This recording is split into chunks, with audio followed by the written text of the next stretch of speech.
ত্রিপুরার শিক্ষা ব্যবস্থায় চরম নৈরাজ্য, দুর্নীতি এবং শিক্ষা প্রতিষ্ঠানগুলোতে এভিভিপির দাপট ও গন্ডামির প্রতিবাদে সরব হল স্টুডেন্টস ফেডারেশন অফ ইন্ডিয়া। সোমবার আয়োজিত এক সাংবাদিক সম্মেলনে সংগঠনের সর্বভারতীয় সাধারণ সম্পাদক সৃজন ভট্টাচার্য কেন্দ্রীয় শিক্ষামন্ত্রীর পদত্যাগ দাবি করে বলেন, নেট কেলেঙ্কারির দায় নিয়ে ধর্মেন্দ্র প্রধানের নৈতিকভাবে সরে দাঁড়ানো উচিত। তিনি অভিযোগ করেন, রাজ্যে বিদ্যাজ্যোতির নামে শিক্ষার বেসরকারীকরণ চলছে এবং 360টি স্কুলে মাত্র একজন করে শিক্ষক রয়েছেন। এসএফআই এর দাবি, মানিক সরকারের আমলে যে শিক্ষা ব্যবস্থা বিকশিত হয়েছিল বর্তমান শাসনে তা ধ্বংসের মুখে। রাজ্য সম্পাদক সৃজন দেব জানান, আগামী 2 মাস ধরে স্কুল বাঁচাও কর্মসূচি ও পর্যাপ্ত শিক্ষক নিয়োগের দাবিতে জেলা ও মহকুমা স্তরে তীব্র আন্দোলন গড়ে তোলা হবে। পাশাপাশি বেসরকারি বিশ্ববিদ্যালয়ের বিলের বিরুদ্ধে জনমত গঠন এবং শিক্ষা প্রতিষ্ঠানে গণতান্ত্রিক পরিবেশ ফেরাতে লড়াই চলবে। পশ্চিমবঙ্গ রাজ্য সম্পাদক দেবাঞ্জন দে অভিযোগ করেন, পরিকল্পিতভাবে গরিব ও মেধাবী শিক্ষার্থীদের উচ্চশিক্ষা থেকে বঞ্চিত করে বেসরকারীকরণের দিকে ঠেলে দেওয়া হচ্ছে। রাজ্যের কলেজগুলোতে এভিভিপির দখলদারি এবং অগণতান্ত্রিক পরিবেশের তীব্র নিন্দা জানিয়ে এসএফআই নেতৃবৃন্দ স্পষ্ট করেন যে রাজ্যের শিক্ষা ব্যবস্থা বাঁচাতে তারা ছাত্র ও অভিভাবকদের নিয়ে বৃহত্তর গণ আন্দোলন গড়ে তুলবেন। আসন্ন ভিসি নির্বাচন সহ বিভিন্ন ইস্যুতে বামফ্রন্ট প্রার্থীদের জয়ী করার আহ্বানও জানানো হয়েছে এই সম্মেলন থেকে। শিক্ষাকে বাঁচাতে হবে, রাজনীতি তারপরে পরে দেখা যাবে। এই স্কুল বাঁচাও আন্দোলন গোটা দেশ জুড়ে আমরা এসএফআই আমাদের উদ্যোগে আমরা সবাইকে সঙ্গে নিয়ে করছি। ত্রিপুরা তার একটা অত্যন্ত গুরুত্বপূর্ণ নিদর্শন কেন এই আন্দোলন করা জরুরি।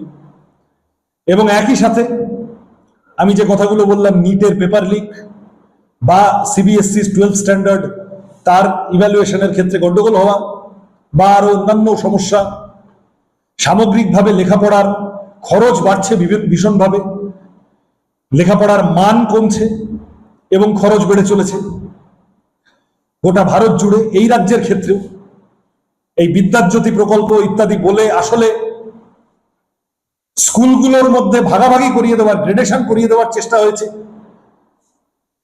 সাধারণ ছাত্ররা দোষ কি করেছে? কেউ ভালো স্কুলে পড়বে, কেউ খারাপ স্কুলে পড়বে, আর ভালো স্কুলের নমুনা তো দেখা যাচ্ছে। সুতরাং সামগ্রিকভাবে পাবলিক এডুকেশনকে বাঁচানোর জন্য আমরা নেমেছি এবং স্পেসিফিক্যালি এই মুহূর্তে দেশের শিক্ষামন্ত্রী ধর্মেন্দ্র প্রধান, তাকে গতকাল আমরা দেখেছি যোগ দিবসে হাত পা ছুটতে, তার আগে পর্যন্ত তাকে দেখা যাচ্ছিল না। তিনি একের পর এক ব্যর্থতার পরিচয় যেভাবে দিয়ে চলেছেন, নৈতিক দায় নিয়ে শিক্ষামন্ত্রী হিসেবে ইমিডিয়েটলি তার পদত্যাগ করা জরুরি। এ জিনিস চলতে পারে না। 22 লক্ষ পরীক্ষার্থী নিট পরীক্ষায় তারা গতবার পেপার লিকের জন্য সাফার করলো। 12টা ছাত্রছাত্রী মারা গেল গোটা ভারত জুড়ে। সিবিএসসি অনলাইন ওই তার ইভ্যালুয়েশন করতে গিয়ে কত ছাত্রের সর্বনাশ হলো। 15 বছর, 16 বছর, 17 বছরের বাচ্চা ছেলে মেয়েগুলো তারা যখন এই গন্ডগোলটা ধরেছে, এই ঘোটালাটা তারা যখন সামনে এনেছে, তখন তাদেরকে বলছে এ পাকিস্তানি, ও জর্জ সোরসের পয়সায় চলে, সে সিআইএ এজেন্ট। একটা অদ্ভুত কালচার চালু হয়েছে ভারতে। কেউ কোনো প্রশ্ন করলেই কোথায় কোন গদি মিডিয়ার সাংবাদিক তার সাথে কি তর্ক বিতর্ক হয়েছে, বিহারে খান স্যারের টিউশন, সেই টিউশনে গন্ডগোল লাগিয়ে দিয়েছে, ভাঙচুর হয়েছে, তাকে বলছে অ্যান্টি ন্যাশনাল। কেউ কোনো প্রশ্ন করলেই অ্যান্টি ন্যাশনাল, কেউ কোনো প্রশ্ন করলেই দেশদ্রোহী। আর তোমরা সব দেশপ্রেমের ঠেকা নিয়ে বসে আছো। এমন দেশপ্রেম যে তোমাদের আমলে কোটি কোটি ছেলে মেয়ে লেখাপড়া থেকে ড্রপ আউট হয়ে যাচ্ছে, কোটি কোটি ছেলে মেয়ে তাদের চাকরি থাকছে না, কাজ থাকছে না। এই সর্বনাশের মুখে গোটা ভারতের তরুণ প্রজন্মকে ঠেলে দেওয়ার জন্য ন্যূনতম নৈতিক দায়বদ্ধতা, মরাল অ্যাকাউন্টেবিলিটি থাকলে ধর্মেন্দ্র প্রধানের ইমিডিয়েটলি পদত্যাগ করা উচিত। এই একই দাবিতে আমরা লড়ছি। গোটা দেশ থেকে 5 লক্ষ সই সংগ্রহ করে গত 19শে জুন, আজ থেকে কয়েকদিন আগে, দিল্লিতে আমরা এসএফআই বড় মিছিল করে পুলিশের ব্যারিকেড ভেঙে ধর্মেন্দ্র প্রধানের ইস্তফার দাবি এডুকেশন মিনিস্ট্রিতে গিয়ে জানিয়ে এসেছি। এবং এই লড়াই বাড়বে, এই লড়াই থামবে না।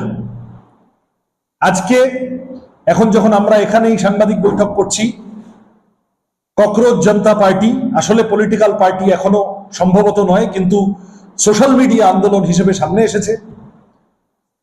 তার সাথে যুক্ত তরুণ প্রজন্মের বন্ধুরা তারা দিল্লিতে যন্তর মন্তরে ধর্ণা করছেন, অবস্থান করছেন। এসএফআই এর সঙ্গীরাও সেখানে কেউ কেউ আছে। তাদেরও এক দাবি, ধর্মেন্দ্র প্রধানের ইস্তফা চাই। আরো অসংখ্য সংগঠন নিজের মতো করে এই দাবি সামনে রেখে লড়াই করছে। সুতরাং এই সমস্ত লড়াই একটা জায়গায় আনতে হবে। ত্রিপুরার ছাত্র সমাজের কাছে, তরুণ প্রজন্মের কাছে আবেদন করব শুধু এইটুকুই, যে এই রাজ্যে বিজেপির বিরুদ্ধে, এবিভিপির বিরুদ্ধে, যুব মোর্চার গুন্ডামির বিরুদ্ধে, আরএসএস এর খবরদারির বিরুদ্ধে লড়াইয়ের বর্ষার ফলক হচ্ছে এসএফআই। এসএফআই এর সাথে সকলে সমর্থন দিন। এখন কলেজগুলোতে যা পরিস্থিতি হয়েছে, তাতে করে বিরোধী মতকে দমন করার চেষ্টা হচ্ছে। বিভিন্ন ক্ষেত্রে আমরা শুনতে পাচ্ছি শিক্ষাকর্মী বা প্রফেসরদের কাউকে কাউকে চাপ দিয়ে কাজে লাগানো হচ্ছে আরএসএস এর লোকেদের। তারা সব ঘাড়ে চড়ে বসছে। পুলিশ প্রশাসনকে লাগানো হয়েছে কাজে। আমি কালকে মিটিংয়ে শুনলাম আমাদের ছেলে মেয়েদের এই অভিজ্ঞতা আছে, জোর করে ধরে নিয়ে গেছে। তারপর সে যখন বলছে আমি তো কিছু করিনি, আমি তো কোনো অন্যায় কাজ করিনি, আমি একটা প্রশ্ন করেছি, আমাকে ধরে নিয়ে এসছেন কেন? তখন সেই পুলিশ অফিসার বলেছে যে আমার ওপর সরকারি পার্টির চাপ আছে, তোমাকে এখানে এনে রাখতে হবে খানিকক্ষণ। রিপোর্ট সংবাদ প্রতীক্ষা।